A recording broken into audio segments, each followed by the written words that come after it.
Well, welcome to this session of the Trinity College Academy of Lifelong Learning, which we're now calling Trinity-ALL. And it's on the storming of the Capitol and the future of American democracy.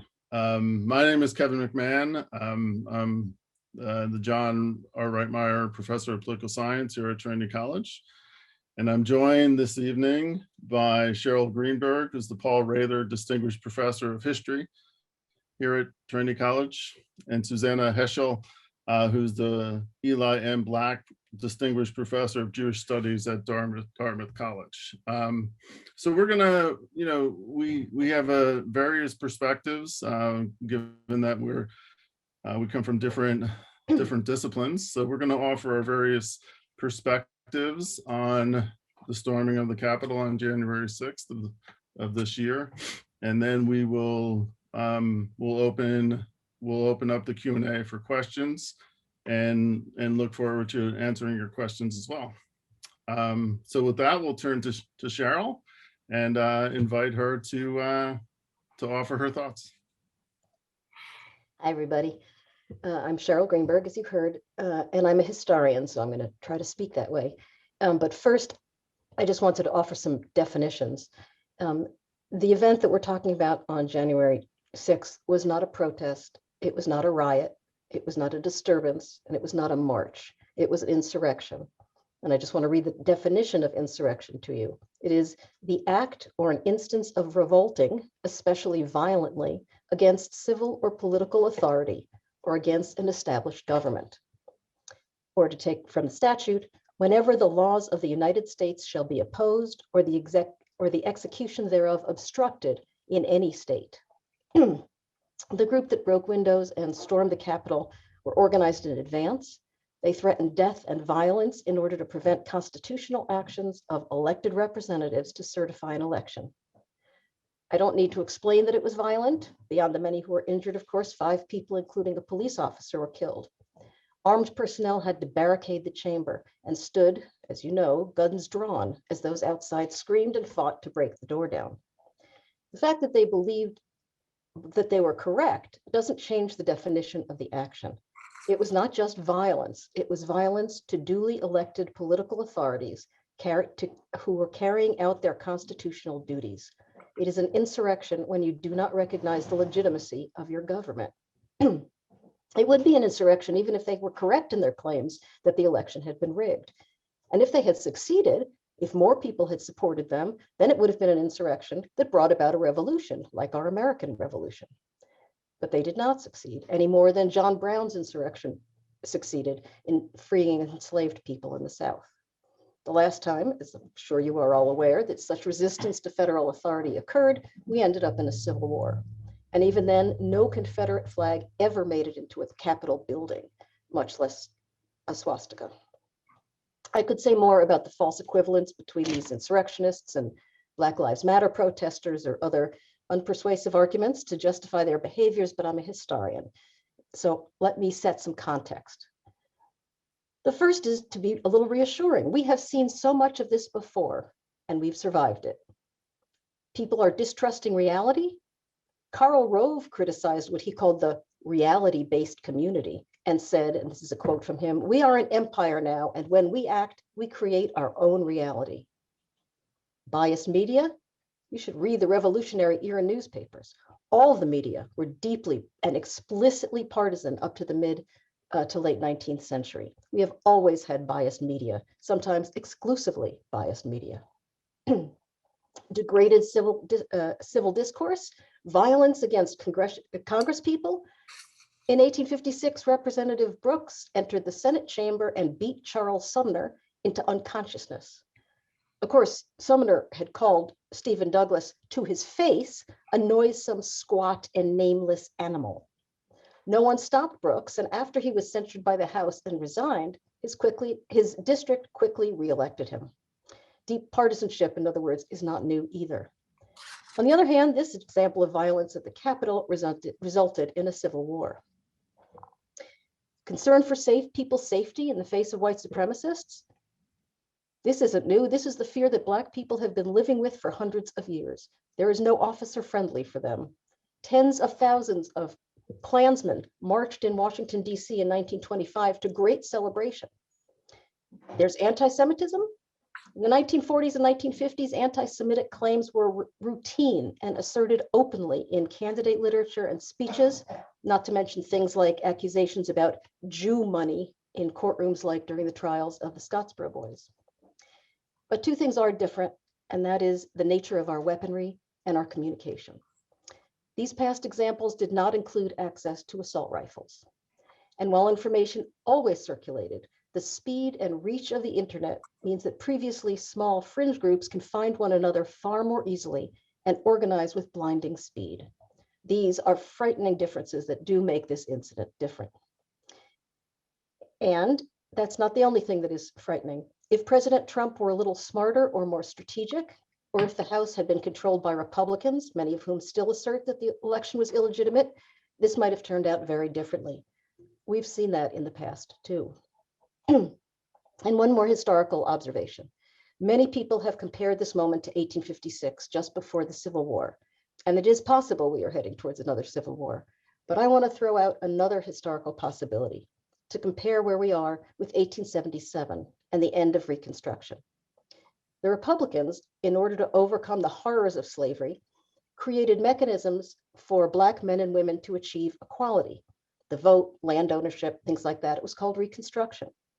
In 1877, they walked away from those efforts in order to compromise with Democrats on their own contested presidential election in 1876, agreeing to withdraw Northern protection from the South, thereby achieving national unity on the backs of the formerly enslaved. That was a failure of epic proportions and helped to ensure that we today would still be fighting against racial injustice. So if one frightening parallel is that we are so implacably opposed and factionalized that we might enter another civil war, another is that we might once again choose national unity on the backs of the most vulnerable among us. Thanks. Thanks, Cheryl. And now to Susannah. Thank you. And it's a pleasure to be with you. I'm a graduate of Trinity College, a religion major, and my life was shaped very much by my studies at Trinity, and especially with Professor John Gettier. And I hope that there are some alumni listening who also share my feelings for the wonderful religion department at Trinity. And I'm happy now that I'm serving on the Board of Trustees. So I thank you very much, Cheryl Greenberg, for the historical perspective. I'm a professor of religion, of Jewish studies, and I am very concerned with what you have said and the possibility of civil war in this country. I would just add to that what happens in this country affects the world all the way around the world, every other country, every other nation. They look to us for guidance and for inspiration, and because we're supposed to set an example. Much of what this country has done in the past in other parts of the world, in Vietnam, Cambodia, Laos, in Afghanistan and Iraq, and elsewhere, much of what we did there, we could see in our own backyard, so to speak, on January 6th. The chaos, the violence, the seeming insanity. Because what was so striking and what we're learning now from the various investigations is that it's not clear to us what the motives were, who these people were, where they come from, what their goals are. It's not clear. We can't rely on the simplistic, really, explanations that we used to have, that people were taking a particular political opposition to the government because they had lost their jobs or were affected by the opioid crisis and so forth. Those kinds of conventional explanations don't work for January 6th. And I think it's a very important time for us to support our universities, humanities and social science faculty to produce for us the kind of research and knowledge that we need to understand what happened and what we need to do going forward. What is also of concern to me, as someone who's written about the history of racism in Germany and anti-Semitism in a book about the Nazi period, and in particular, I wrote about Protestant theologians who supported Hitler and who tried to reconceive Christianity to make it a Nazified religion. What worries me based on that is where are the religious leaders today, and to what extent are certain forms of religion, and I would say here both Christianity and Judaism, other religious traditions in the United States as well, but I'll put them to the side for the moment. But there are elements within Christianity and Judaism that also bear responsibility for what happened on January 6th. These were, to some extent, voices on January 6th of insurrectionists who were displaying fascistic tendencies, also couched in apocalyptic language, the kind of apocalyptic language that is highly dangerous, as we've seen through the course of human history. We saw violence, we saw destructiveness, we saw people wanting to murder, and we saw a tremendous lack of respect for the capital, for the United States, and these were all citizens of this country. This was not an attack from external enemies, but from within. And respect for truth. Truth seems to be lying in shambles right now, and that too is part of the apocalyptic imagination that we're seeing. We have to ask what's happened to the conscience of this country, to the judgment, to the rationality, to our duties as citizens to say no to the subversiveness of these insurrectionists, their supporters, their enablers, the media who hype them on a daily basis. And we worry now if America, which is a great rock of ages, is America going to go under? Is it going to be only a temporary moment in history? Is that what we want? Throughout the course of history, there have been apocalyptic movements that have arisen and that have tried to destroy and undermine prophetic traditions. What is a prophetic tradition? It's the tradition of justice, of honor, of compassion and care for those who are most needy in a society. Prophetic traditions have always been a great foundation for Christians in this country. In fact, in a remarkable way, there's nothing comparable, no comparable respect for the prophets of the Hebrew Bible that one can find in German Protestant theology, for example, nor anywhere else in Europe. This is an American tradition that we need to restore. Prophetic traditions that have been so important to us, for example, during the Civil Rights Movement. I see racism as one of the prime motivations for the insurrectionists and for the language and rhetoric and noise that they have been spewing forth for too long. This country has a soil that is deeply soaked with the screams of the slaves and the Native Americans whom we tortured and murdered. This country has a tradition of sadism, the sadism that was taken out against people. What? For being indigenous here? For being black-skinned? How is it possible that even today, because one has dark skin, you can be murdered on the streets of this country by a police wearing a badge representing the state? What kind of a state is this? That might be a question to raise. And yet it's striking that during the past year, in this very difficult year of pandemic, the demonstrations that have taken place have been demonstrations calling for justice, for equality, for an end to murder of Black men, women, and children in this country, an end. Demonstrations that were taken out with the word going forth that this must be nonviolent, peaceful, calm, quiet. And yet, police were sent in, arresting people, beating people, driving police cars into groups demonstrating, completely against the Constitution of this country. And so those who stormed the Capitol actually were representing something that has, unfortunately, widespread and one might say even popular belief that the Constitution of this country is not to be respected? How can that be? So let me just conclude by saying that I hope very much we can rise to the occasion.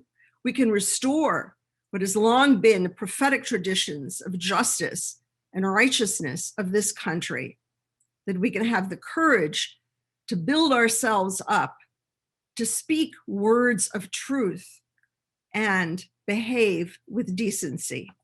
Thank you. Thank you. Thank you. So let me just offer some thoughts from my political scientist perspective, and I'll talk. One is really a story, and the other is more about some of the potential political ramifications of what happened on January 6th, particularly for within the Republican Party. First is the story. So in the mid 1990s, when I was a graduate student, I spent 2 academic years in Russia, teaching at universities in Russia. It was something called the Civic Education Project, which the nickname was the Academic Peace Corps. So, and when I was in Russia, this is when Boris Yeltsin was president, and while Yeltsin was certainly a imperfect reformer, to say the least, there was this sort of sense of democracy that was afoot. And when I was teaching my courses, which were mainly on American democracy, or certainly politics and law, these types of courses, I would often talk about the significance of various democratic aspects of democracy, if you will. And I would always tell the story of George Washington. And one of the most significant things that Washington could have done for an emerging democracy like the United States was something quite simple: to leave office, right? To go home, to go back to Mount Vernon, to give up power, right? Russia, formerly the Soviet Union, the experience of leaders only left when they died or when they were forced out of power, right? So the simple fact of when your term is up, and obviously Washington set the precedent of having 8 years in office, when you are defeated, you step aside, right? It's a simple idea, but it is so important, right? So I was heartened when Boris Yeltsin decided to give up power in sort of a complex way, we'll say. And he decided to give it up to somebody who would run for election. And seemingly, after 2 terms, would step aside as well. That's what the Russian Constitution said. And that person was Vladimir Putin. And as you know, Vladimir Putin was first acting president. He was then elected president. He was reelected president. That was his term limit. Then he did a switch and he became prime minister for a term. And then he came back to the presidency and consistently has tried to reform the Constitution successfully to stay in power, right? So that's obviously what happened into the fledgling, the attempt to be a democratic system in Russia, right? You had one person who was able to successfully control the levels of power, and he has stayed there, for 20 plus years now. And that's how many leaders of foreign nations stay in office. If they don't continue themselves, they try to give it to close allies or to their family members, right? So one of the things that struck me on January 6th is this idea that was the story I was telling about American democracy 20 years ago, plus 25 years ago, was simply now problematic, right? That this peaceful transfer of power was being questioned, right? And the idea was to certainly if you read some of the backstory that has been reported since January 6th about what was going on in the Trump White House, this attempt to try to find a way to, despite consistent failures in the court, to overturn the election, right? And obviously that all erupted on January 6th. And has now led to the second impeachment of Donald Trump, and will be, obviously the trial will be taking place very soon. Now, so that's point one. Point two is really what happens in the future of the Republican Party, right? We know from yesterday that within the House of Representatives there was apparently a fierce discussion about how to deal with some of the extremes of the party, right? The QAnon representative Green from Georgia, and whether or not she should be taken off of the Education Committee, given that she had dismissed as hoaxes events like Sandy Hook in Connecticut, and then Liz Cheney. Liz Cheney represents as the single representative, Liz Cheney, who voted, obviously the daughter of the former vice president, voted to impeach, one of the 10 Republicans to vote to impeach Donald Trump. She comes from Wyoming, the most Republican state in the country, right? For her to vote to impeach is certainly a courageous act. So this made me think, and there's been certainly discussion that Donald Trump will attempt to primary those 10 individuals and any other Republican who, may as it moves to the Senate, who may, vote to not remove him. Obviously, his term is over, but to prevent him from running again, which is certainly a possibility. And this made me think to Franklin Roosevelt. And in 1938, really soon after one of the greatest landslide victories in the history of the presidency, where Roosevelt won 46 of the 48 states, won more than about 61% of the vote. He attempted to purge conservative Democrats from the party, right? The feeling that he had, there were about 80% of think of the overwhelming majorities that the Democrats had after 36, about 80% of both houses were Democrats, but it was a party that was very diverse ideologically. So he wanted a more progressive Congress. He felt that particularly Southern conservatives were holding back his agenda, and the only way to do that was to challenge them. So he went into places like Maryland and Georgia and South Carolina, and particularly in Georgia, which was his second state because he spent a lot of time there trying to recuperate from his polio. He thought he could actually convince Georgians to vote for a more progressive Democrat. And the only show in town at this time period would have been the Democratic primary. It was a thoroughly Democratic, the South was thoroughly Democratic. So how did he do? He failed. The purge campaign, basically, he only succeeds in one race, which is in New York. And again, he doesn't succeed. So I just wonder, what now, obviously the nationalization of politics today is different than it was in 1938.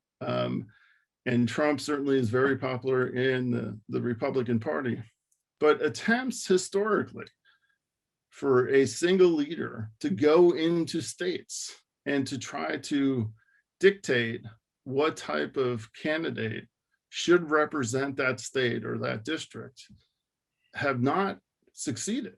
So this, Kevin, can I just jump in and comment on what you're saying?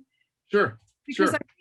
I think what you're saying is very important, but I think there are two different issues here. When you talk about Liz Cheney, the question was whether she would be stripped of her position as number 3.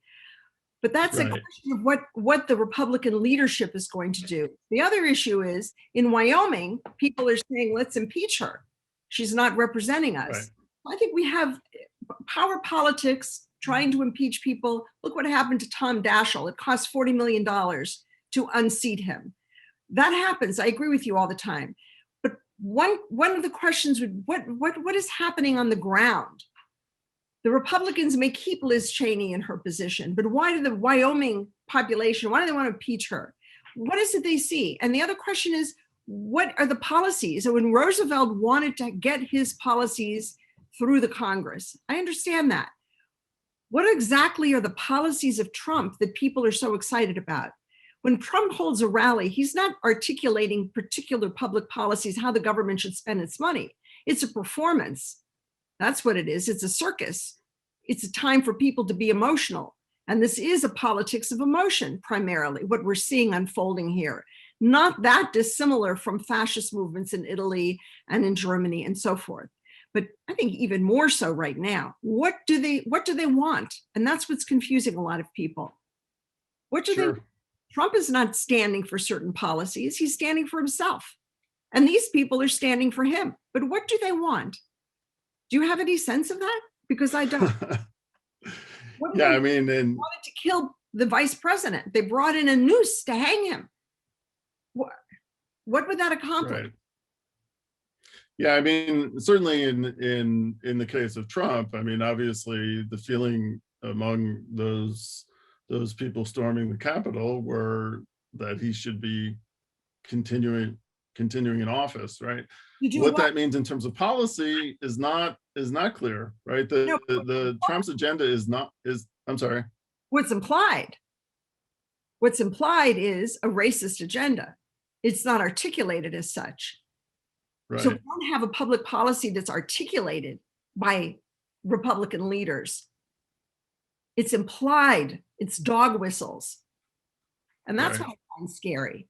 So the people didn't storm the Capitol demanding a particular agenda, 3 points. This is what we want. It was all a politics of performance. Right. Well, we know that the Republican Party so didn't have an agenda that they didn't write a platform this time, right? That's in the election. Yeah. So it's not clear at all what they stand for. I mean, I agree. I know that we cut you off partway, Kevin, but it is true that it's not really clear. No, I mean, my point is simply that, you know, the Trump's ability to control the Republican Party in 2022, which is the expectation, historically has not been shown to be successful, right? And even if you look to Georgia, which is our best example, right? The best case that the two Republicans from Georgia in January 5th had, the best case that the polling showed was if Donald Trump had said, I lost, they could say, we're going to be the buffer, right? We're going to prevent Joe Biden from getting all these progressive policies passed, right? That was their best argument. And Trump prevented by saying and by basically requiring both Perdue and Loeffler to join forces with him. He prevented their best argument from carrying out. So even going back to what Susannah said, even when if you were really devoted to the policy, you would have stepped aside, right? But obviously that didn't happen in Georgia and may not happen in 2022. You know, you're right, Sorry. and Trump is incompetent in so many ways and self-destructive. What's worrisome is if Trump is replaced by someone who is not incompetent. So on one hand, yes, this is all about Trump. On the other hand, no, it's not. If Trump disappeared tomorrow, someone would take his place and the movement would go on. And it could be someone far more dangerous. And that's exactly, I agree. That's why I said that if Trump were a little smarter, this could have gone a very different way. You know, I kept waiting. Right. Well, he did everything right, except he was not smart enough to follow through. But had he been a little more slick, had he been a little more competent, we'd be in a mess. Yes. And we can't count on only not slick people Right. taking the reins. But the problem is when you Yeah, have, I guess I would, go ahead, sorry. I was going to say, when we have a politics of performativity, a politics of emotions, a politics where things are implied and not clearly stated, how do we counter that?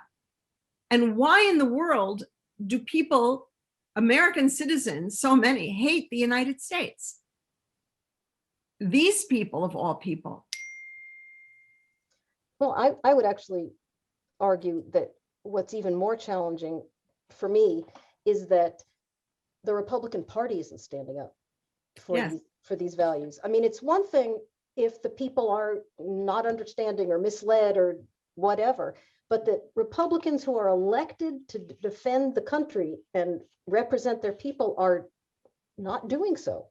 Right. I mean, that's, you know, again, if the House had been Republican, we would not have a certified election. And that's really quite terrifying to me. So, you know, the unwillingness of Republicans to stand up and say, look, this is wrong, has been in a way the most troubling for me. And I would say what has saved our country at this moment is the Black community, the Black vote. People like Stacey Abrams, who's a real hero. I find that very. Yeah, I mean, I think the Democratic institutions are probably a little more, are stronger than both of you are suggesting. I mean, I do think that if you look at all those cases that were brought by the Trump campaign, you know, none of them were successful, that even his appointees rejected them. His attorney general rejected efforts. There are some members of the Republican Party like Liz Cheney, even Mitch McConnell, who's certainly not been a friend to Democrats, has come around in terms of, you know, I think if there wasn't the storming of the Capitol, the story of that day would have been Mitch McConnell's speech. So there's certainly significant weaknesses. Don't get me wrong, but I do think that there's some, you know, there's some more support, Democratic support within those institutions. I hope that's true. Even if you had somebody who was slicker in terms of maneuvering than President Trump was. I hope so. Okay, why don't we get to some questions? And what we're going to do, you can start asking in the Q&A, and we have about a half an hour to answer questions. So we got some beforehand. So let me read off some of these. And so I think the first question is basically, how do we bring an enraged 74 million Americans who oppose Joe Biden back into the national fold? Either of you want to take that? Well, I would say, first of all, that 74 million people voted for him, but I'm not sure all of them were enraged. So it's Right. a little bit lower than that. I also think that some subset of them peeled off after January 6th. I mean, I think that was a line that— That's true, yeah. And I also think that there are some people who, when they discover that Biden is not imposing a socialist dictatorship, will say, oh, wait, maybe I wasn't right in what I was wondering. So I actually think there is room for rational conversation. But to be honest, I don't think you can reach the people who either reject reality, right? Who are you going to believe, me or your lying eyes, you know? And I think that the other subset that we're not ever going to win is the people that Susannah was talking about, which is the white supremacists, because they endorsed Trump's dog whistles. They celebrated, you know, stand by and, you know, good people on both sides and those kinds of things. And we're not ever going to win them because that's not the position that any of us want to take. So I actually think there's a whole group that smarter people than me for sure are going to have to figure out how to reach them, but I don't think we can. Well, I would just say that there are some people we need to not laugh and mock when Tommy Tuberville says that we fought World War II against the communists. That's stupid. That's false. We need to hold people like that accountable. And so our mockery actually is also self-destructive. And again, I want to say it's so important to support our universities. The production of knowledge, the education of people. I must say, when I came to Trinity, we were all from different backgrounds, but we were one in the classroom and in the dorms and in our sports teams. We came together and we learned to live with each other. Colleges are a very important experience in this country for producing good citizens. But I know we have to take more questions to see what people are saying. Sure, yeah, no, there's a lot of questions. So let's see what's in the Q&A, and we can go to the other ones at some point. Let's see. And you get to answer too, Kevin.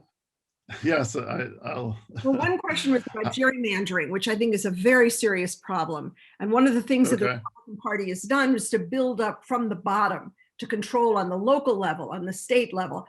That happened, and somehow the Democrats were just blinking and didn't pay attention. Same thing with the man who ran against Green, Marjorie Green in Georgia, a Democrat. He didn't have the funds to carry out a campaign. Why wasn't he given more support by the Democratic Party? So the Democratic Party has a lot to answer for.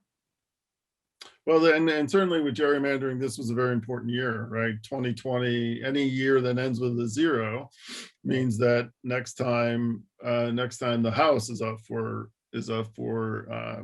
election, for re-election, they'll be redrawn districts. Now, how that all comes out, there are obviously some limitations on how you can draw for racial redistricting, but for partisan redistricting, the court has pretty much let that go. And, the probably expectation is that it will continue. It's somewhat state dependent whether or not they have a partisan system for redrawing the lines or a bipartisan commission. So that's certainly, most members of Congress don't fear re-election, right? Because they live in districts, or they represent districts that are thoroughly Democratic or thoroughly Republican. This allows you to be an extremist, right? This allows you to say, why? Because you only have to worry about being primaried, right? Usually from the right if you're a Republican, or from the left if you're a Democrat. So this does sort of drive this divide that we have in our country, the polarization that we have in our country.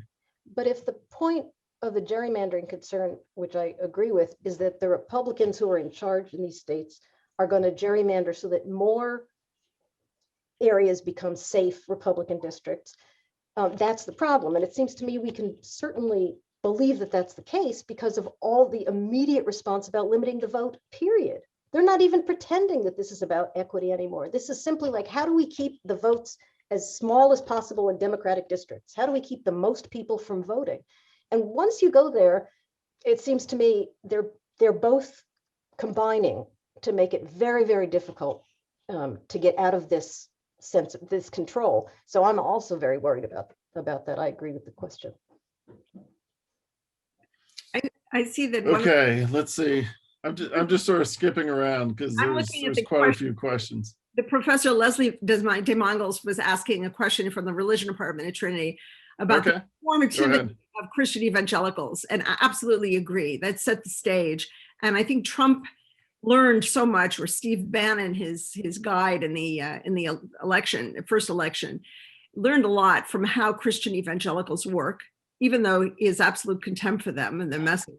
And second, from Hitler. It was very clear when the whole plan of Trump flying in his airplane to a hangar at the airport was taken straight out of Nazi propaganda films, that Hitler would arrive down from the clouds in an airplane. Leni Riefenstahl's popularized that.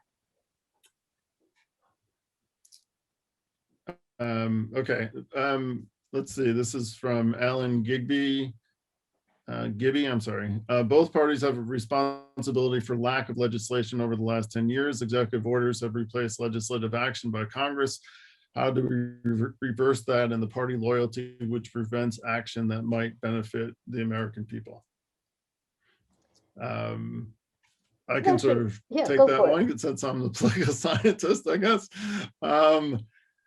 I mean, one of the problems in why we have this polarization is really the closeness of elections. I mean, just think of how close the House is, a few seat majority. The Senate is 50-50, only because Vice President Harris can break the tie.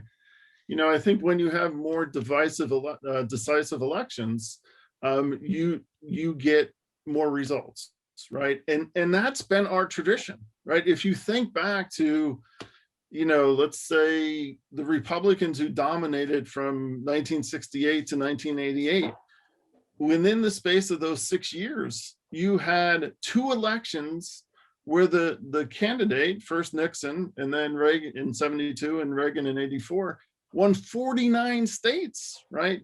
Nixon won more than 60% of the vote. Reagan won nearly 60% of the vote. That allows for legislation to be passed. But when you have these tight divisions, it's just very difficult to overcome that. So But I think there's. I don't have a good answer of how you would overcome that. Sorry. I think there's a little more to it than that. I mean, I totally agree with you.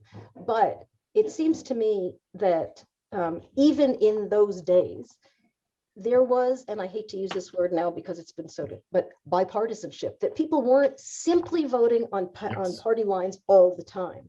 So I think it was Mitch McConnell who said when Obama was first elected that the single goal of the Republican Party was to make sure he was a one-term president. I thought the man could pass a law saying, have a nice day, and they would vote against it. Once you have people voting in blocks all the time, you can't get past it. I mean, that's exactly the problem. But close elections don't have to determine anything if actually people are not always voting on such partisan lines. And that's really what I find so frightening, is it's a very different thing from voting one by one, in a Democratic House, for example. And do you have any reason why it's transformed so dramatically? I mean, it's going back to Reagan. I mean, he did work with Tip O'Neill. Tip O'Neill was the Speaker of the House at the time, quite liberal. They did work together. Yeah. So I mean, honestly, my sense is that it was, I think it was Obama's era that the Republicans simply set themselves up to oppose anything he was going to do. I'm not sure if that was because he was Black, because they had different leadership, whatever it was. That's where I would point to where things started to go quite rigid in terms of partisanship.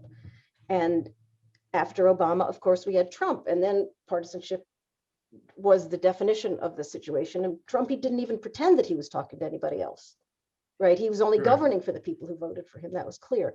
So, I mean, I don't know if you can tell me if I'm right about Obama, but to me, that's where it seemed to me that party lines got drawn hard and fast. Well, yeah, no, I mean, it's changed dramatically since 2008. And, it used to be that it wasn't unusual that you had a divided state with regard to the Senate. So you'd have one Republican representing your state, one Democrat. That certainly was true in Connecticut for many years with Lowell Weicker. Now there are 6 states. That's it, 6 states that have one of each party, right? So that's just an indicator of that change that's occurred. I think the problem is not only partisanship between Republicans and Democrats, but within each party. And the Democrats actually have a similar problem. There's terrible division within the Democratic Party and also rebellion against the party. So there was a long time rumor that Bernie really was turned away by the Democrats in power, that he should have gotten the nomination, so on. It's not true, but people believed it. I don't think it has had the same consequence as what's happened in the Republican Party, but the virus that we have going around in this country is not only the virus that attacks the lungs, the coronavirus, it's a mental virus of some kind. And for some people, it's a Trumpism. Some people, it's an insurrectionism. But Democrats are also suffering from this, the terrible divisiveness within the party, and a sense also of what does the party stand for? And both sides, Republicans and Democrats, what do we want? One of the questions in the Q&A had to do with education and with truth and so on. There is no reason to allow false information, you can't call it even information, lies, to be broadcast. We do have a federal system, a regulatory system that says you cannot get on the air and tell people that a nuclear bomb just exploded down the street. So the media also needs to be controlled. And there was a wonderful op-ed in the New York Times a few days ago by a woman named Susannah Zasloff. I think it was her last name, who teaches at Harvard, who talked about the coup d'etat that no one's paying attention to, which is the coup d'etat of the social media outlets that are controlling the information. It's an epistemic coup d'etat because it's not only about what we know, but it's about how we even come to know anything. We are so dependent on these internet sites of various kinds, and they are unregulated. Now that needs to stop. It is clearly destructive. And yes, in terms of education, I mean, this is again the problem of racism in this country. The country is so racist, they would rather not educate their kids properly than give money so that Black kids' schools would have the same kind of money and the same kind of education as white kids' schools. They would rather deprive the whole country of healthcare, decent healthcare, access to healthcare and social benefits, disability and social security and care for old people. I'd rather deprive everybody than allow Black people to have these benefits. So this is the kind of structural racism that exists, and the effect of it has been terrible, traumatic for Black people, but it's also, we are at the verge of being destroyed by our own racism. What happened on January 6th was a kind of implosion that I truly believe at least half of the blame goes to the inability of this country to come to grips with the racism that soaks this country so wet. Can I go back to something that we were talking about on this line, which is the partisanship question? And Kevin, this probably goes to you because you are the political science expert, but there are these deep divisions in the Republican Party. There are these deep divisions in the Democratic Party. Are we seeing, or might we wish to be seeing, a splintering from two parties into multiple parties? I mean, A, is that possible? And B, is that desirable? Yeah, I mean, certainly, you know, I guess Trump has talked about creating the Patriot Party. You know, I mean, historically, that hasn't been very successful, right? Typically, the third party movements have been tied to individuals. And once that individual has left the stage, the party has evaporated. You know, not since, you know, the creation of the Republican Party have we had, what, in 1858, I believe, that we've had a party that has emerged as another major party. Right. So I think it's very difficult. Now, could he, in a sense, replace the Republican Party with the Patriot Party? I guess that's a possibility, but that is that's quite a feat to do that, to supplant the Republican Party with. But if he pulled his people out of the Republican Party into a Patriot Party, then it seems to me the never Trump Republicans could reclaim the Republican Party, and then I don't see why the two of them couldn't join the fray. And again, that could happen in the Democratic Party too. I'm not saying it's a good idea or a bad idea. It certainly happened in the progressive era, right? With yeah. So I mean, you know, usually, yeah.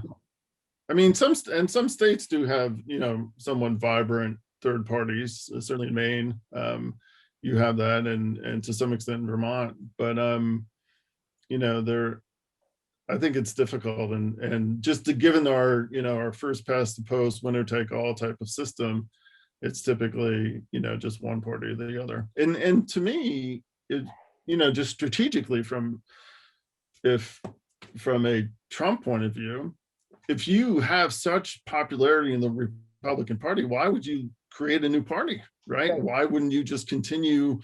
I mean, you're the leader of the Republican Party. Why would you then, you know, step aside and start something new? I thought it was much more likely that the Republicans who don't like him would say, we're out. Right. And we're taking everybody with us that is a rational thinker. Yeah. Okay, let me jump back into the questions. I'm sorry. I'm just, there's a bunch of questions, so let me just pull one. How do we as a nation let our educational system deteriorate to the point that this many Americans can be so stupid and gullible as to believe the insane lies being propagated not only by Trump, but by so many frightening, shameless, and corrupt Republicans? Not an unbiased question, I guess. No, but I think Susannah hit the answer right on the head, that so much of the politics in this country is based on not making sure that Black people can't get stuff, that we then impoverish all our institutions rather than let them in. And so I think we've consistently seen a decline in support for education, regular public school education, higher education, all of those supports have been in decline.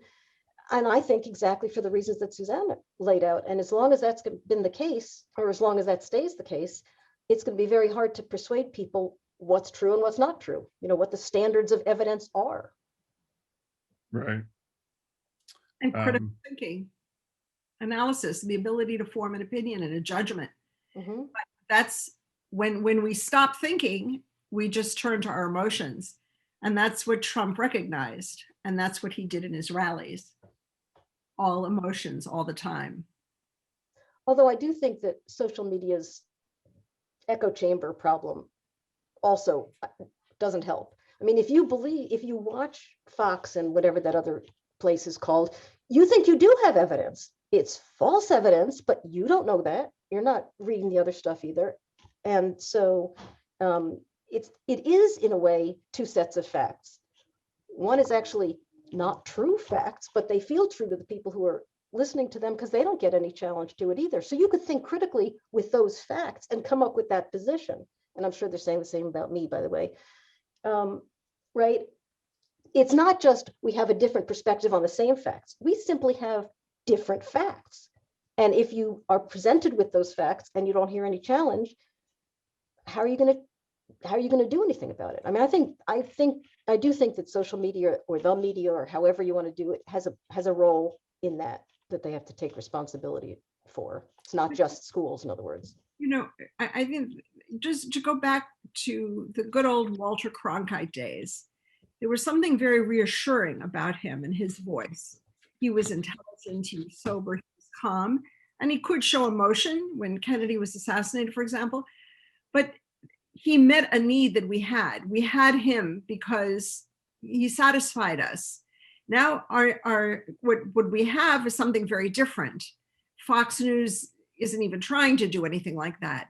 Question is, what is the need that gets satisfied by these kinds of television media programs, as you say, whether it's social media, television shows? What's the need? Why do people want that? Why do they want to rush Limbaugh, egging them on, getting them excited and so on? He's not a reassuring voice. So it's a very different country emotionally. Well, I agree with you, but I think there's two different kinds of need here. One is that Cronkite was very reassuring and he presented one set of facts, but they were not facts that spoke to many people, right? They left out Black people, they left out women, they left out people of color.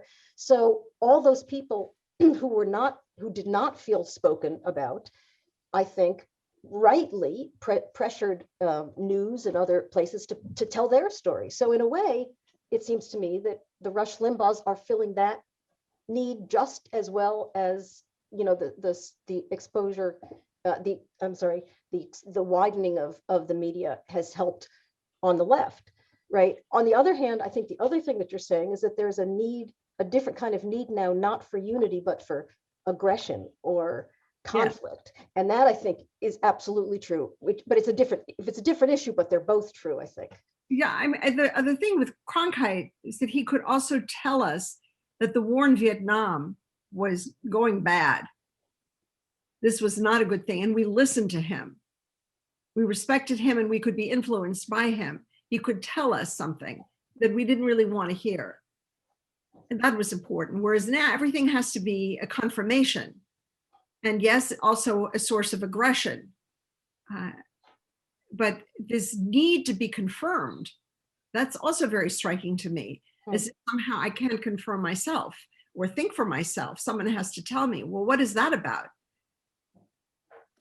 And Yeah, I mean, just given the power of Conkright, I mean, I forget specifically the phrase, but when he does sort of give his criticism of the war effort in Vietnam, Lyndon Johnson, who famously has this special television where you can watch all 3 newscasts, he says, if I lost Conkright, I lost the nation, right? Exactly. So the power of these voices to speak to a wide, or to represent a wide array of Americans was certainly much different than it is today. And just the proliferation of so many media outlets, where probably the idea in terms of the economic model is that you have to have your niche, right? And that's how you can perform. You can get the ratings necessary to stay on the air, right? Right, Whether but it's again, TV or radio. that's not all bad. I mean, I'm really struck that when I was growing up, there was the top 10, rock and roll, of course, because that was the only music there was. Now there's, I mean, even within rock, leaving out the other genres, there's the top 10, there's the top 10 country, there's the top 10, right? There's all these top 10s. And I know it's a silly example, but to me, it's a great thing. It's a democratizing of music, saying everybody's tastes count, not just people like me who love rock and roll. So in a way, this expansion of the media, I think, is a recognition that one perspective isn't enough and doesn't speak to these different needs. So I think that, I mean, I agree with the problems, but I do think that there is a good thing here in the democratization of the space. On the one hand, I agree, yes, many opinions, why not? And let's choose among them. The problem is that it's not just many opinions. Of course. And it's propaganda. Right. That's the problem. And we recognize the danger of propaganda. Why did we hang Julius Streicher in Nuremberg for publishing a propaganda rag, the Stürmer? Why did we hang him? Isn't there free speech? But we convicted him because this was dangerous political propaganda. And we recognized that problem then. And that's what we don't seem to be recognizing today. So people can not, these aren't just different opinions, when they're also lies, when it's simply not true. And yes, it's, somebody pointed out in the chat, we do have judges who are upholding the law. How long will that hold out? I mean, once again, I think about Germany. The German judges all became Nazis overnight. They weren't raised up during the Nazi period. They were transformed into Nazis, and they were by then anyway adults. They weren't educated as Nazis. They were already educated in the Kaiserreich or in the Weimar Republic, and then they became Nazis. And after the war, they couldn't get rid of them all. There were too many of them. They couldn't lose the whole judicial system. So that's the kind of thing that worries me. Are we going to lose our judges? Are they also going to go crazy? Yeah, so, but I guess in terms of the fear that we would have had, if you think about, let's say 2000 and the close election, which was really a close election, right? George W. Bush won the state of Florida by 537 votes. We all watched this recount where they were looking at these ballots, and we talked about chads and hanging chads and pregnant chads and all these things, right?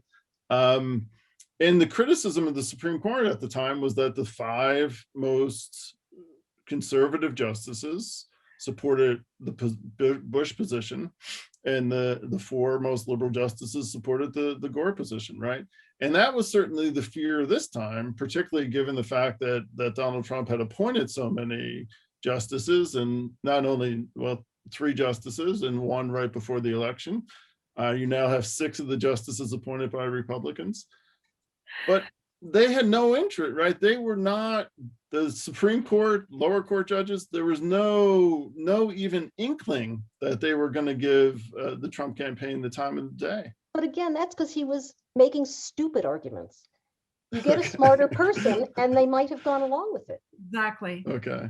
One thing about that, about Florida with Bush v. Gore, it was Broward County that had the hanging chads.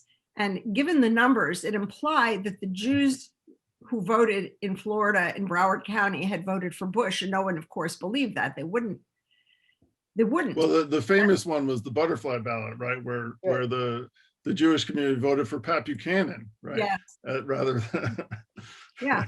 But of course, what's also disturbing is that today we wouldn't react that way, because a lot of Jews did vote for Trump and think of Trump as a kind of messianic figure. And I look at what goes on in Israel. They want to name a village for Trump in the Golan Heights, and the bus stop near the Holy Wailing Wall is going to be named for Trump, and so on. That's mind-boggling. Yeah. So we're actually out of time, but we'll just have one more question, I guess, since there's so many and we haven't gotten to a ton of them. But how can you talk about the crisis of American democracy without tackling the issue of social inequality? Since 1980 and the intensified from the 2008 crash onwards, and now the pandemic, the bulk of the population, the bottom 90%, has seen the destruction of schools and infrastructure, the experience of living on the edge of being evicted or not being able to feed their family. Yeah.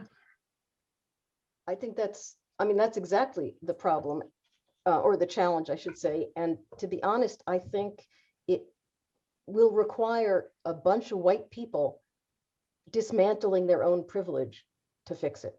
Yes. Because it's the system as it is now. I mean, we all know this, favors white people, right? And wealthy people. And there are too many white and wealthy people to change the system unless some of them join. So I think, honestly, that the challenge is helping white people and wealthier people recognize the unfairness of this unequal system. And if we can succeed in that argument, exactly as Susannah was saying, that it's not just taking it out on minority groups or whatever, it's affecting the whole country. We're making bad choices for the country on the basis of this. If we can persuade some of them to go along, that would be good. And honestly, one example that I saw is the corporations that won't fund Republicans who voted against the certification. That's, to me, that was an impressive step, is all I'll say. I think that was done also for the people who buy those products, and we don't know what they're doing behind the scenes. Sure. Let's just keep that in mind. But surely it was impressive regarding Hawley in particular in Kansas City.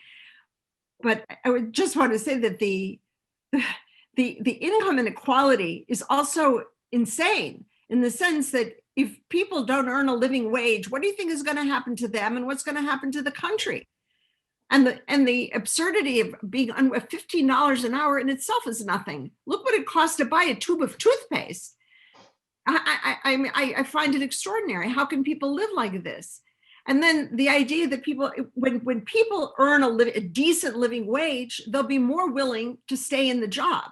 And that's extremely important to the owner of the business, because when you have turnover constantly, that's expensive.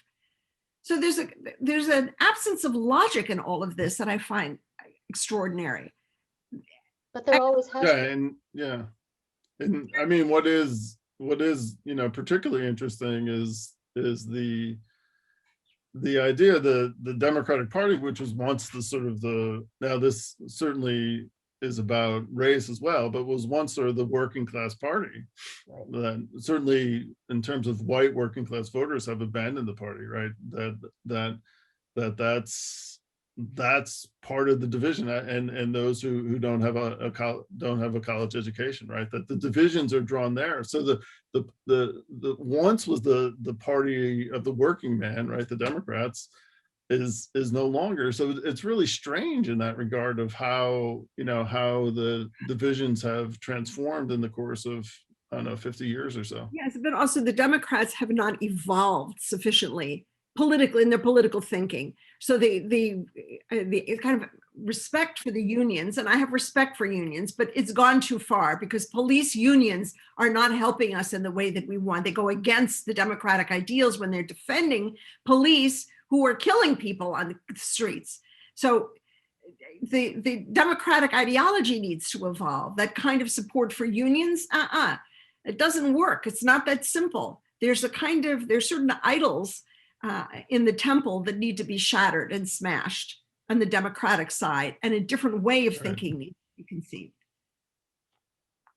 Yeah, and most, the Democrats have struggled, obviously, and this has an impact not only in the Senate, but also in the Electoral College. They have struggled to win places in the middle of the country, right? In terms of those states that are particularly red.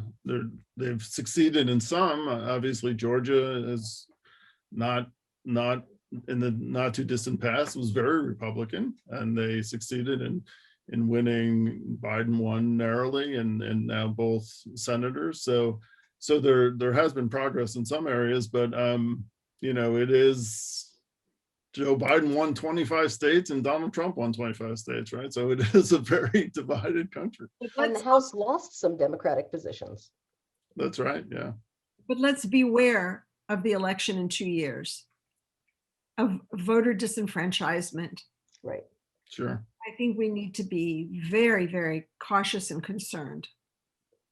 Yeah, as you suggested earlier, I mean, one of the reasons why Georgia went blue was because of people like Stacey Abrams. I mean, she's probably the main reason that Georgia went blue, right? And that's been her focus, right? On making sure that voters who are eligible to vote are registered to vote, are not purged from the voter rolls, and actually turn out to vote on election day or when they can.